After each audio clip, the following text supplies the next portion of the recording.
Il était une fois un homme, qui était un érudit célèbre, est allé voir un moine zen et lui a dit: Monsieur, je veux apprendre la vraie vérité de la vie. Guidez-moi s'il vous plaît. Le moine zen a demandé: Qui êtes-vous?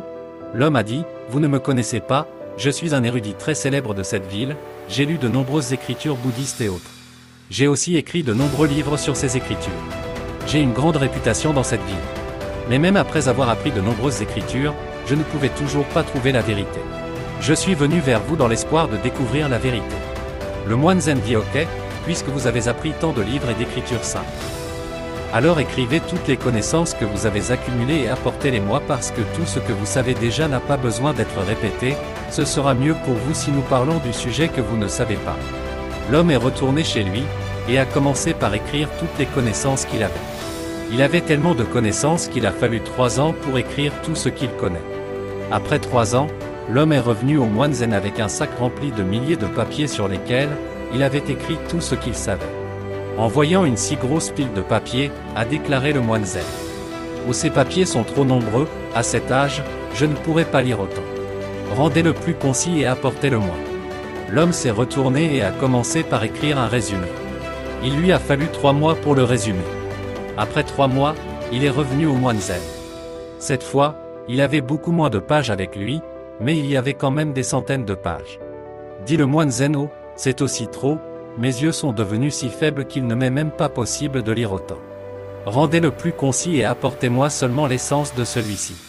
L'homme est retourné et après 7 jours, il est revenu avec quelques pages avec l'essence de ses connaissances écrites dessus. Le moine zen l'a vu et a dit: Oh, vous pouvez voir que je suis vraiment vieux maintenant et que je ne peux pas lire beaucoup, allez le rendre plus concis. Juste en l'écoutant, l'homme pensa un instant. Puis il est immédiatement allé dans une autre pièce et en a rapporté un papier vierge. Puis il a donné ce papier vierge au moine. En le voyant, le moine zen a souri et a dit: Ce papier vierge signifie que vous êtes vierge, complètement vide. Maintenant que vous êtes qualifié pour acquérir des connaissances et les apprendre, parce que maintenant vous avez compris la base même que vous ne savez rien. Si nous voyons dans notre vie, nous constaterons que nous sommes tous pleins d'idées préconçues tout le temps, mais nous oublions que la première étape pour apprendre est de savoir que vous ne savez rien. Si votre esprit est déjà plein d'opinions et de connaissances, il n'y a pas de place pour une véritable compréhension et sagesse, vous ne pourrez rien apprendre de nouveau. Cette leçon semble très simple, mais ses résultats sont très énormes. Jusqu'à ce jour, tous les êtres éclairés qui ont été dans le monde se sont livrés à leur maître comme un papier vierge. Et leurs maîtres ont écrit les paroles de sagesse sur le papier vierge de leur esprit. Cet acte demande un grand courage, un aveu de soi que je ne connais pas. Parce que notre ego ne nous laisse pas accepter que je ne sais pas. Mais une fois que vous avez surmonté votre ego et accepté le fait que vous ne savez rien, alors un jour vous acquérez sûrement quelque chose dans ce monde. L'humilité de la connaissance, comme le disait le philosophe grec Socrate: Tout ce que je sais, c'est que je ne sais rien, souligne l'importance de l'humilité face à la connaissance. Cette affirmation paradoxale nous invite à remettre en question nos certitudes et à reconnaître l'étendue de notre ignorance. En méditant sur cette citation, nous pouvons découvrir une leçon précieuse qui nous encourage à adopter une attitude ouverte, curieuse et humble envers le monde qui nous entoure. Reconnaître les limites de la connaissance. La citation nous rappelle que, malgré nos avancées scientifiques et notre accumulation de savoir, notre compréhension du monde est toujours limitée. Il y a tellement de choses qui nous échappent, et plus nous en apprenons, plus nous prenons conscience de l'ampleur de notre ignorance. Cela nous permettra aussi d'éviter l'arrogance intellectuelle.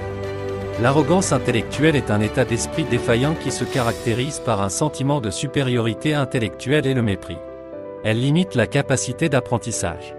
Il est important de reconnaître que personne ne détient la connaissance ultime et que l'humilité intellectuelle favorise l'apprentissage et la croissance. L'humilité précède la gloire, dit-on. La recherche de connaissances et la remise en question de ses propres croyances sont des signes de sagesse et d'intelligence véritable. Cultiver l'empathie envers les autres et reconnaître la valeur de leurs idées peut aider à prévenir l'arrogance intellectuelle. L'humilité intellectuelle est une qualité précieuse qui consiste à reconnaître les limites de notre propre savoir et à être ouvert aux idées et aux opinions des autres.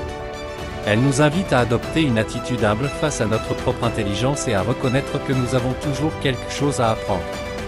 Reconnaître l'imperfection. L'humilité intellectuelle commence par reconnaître que nous ne sommes pas parfaits et que nous avons des lacunes dans nos connaissances. Personne ne sait tout, et il est important de l'accepter. Écoutez, lorsque nous écoutons, on arrive à accepter les critiques constructives. Éviter l'arrogance. L'humilité intellectuelle nous incite à éviter l'arrogance, cultiver la curiosité, ce qui nous pousse à reconnaître et à céder à l'apprentissage. Et remettre en question ses propres idées. Enfin, l'humilité intellectuelle nous amène à être reconnaissants envers ceux qui nous sont supérieurs, et permet d'élargir nos horizons et de développer des relations plus enrichissantes.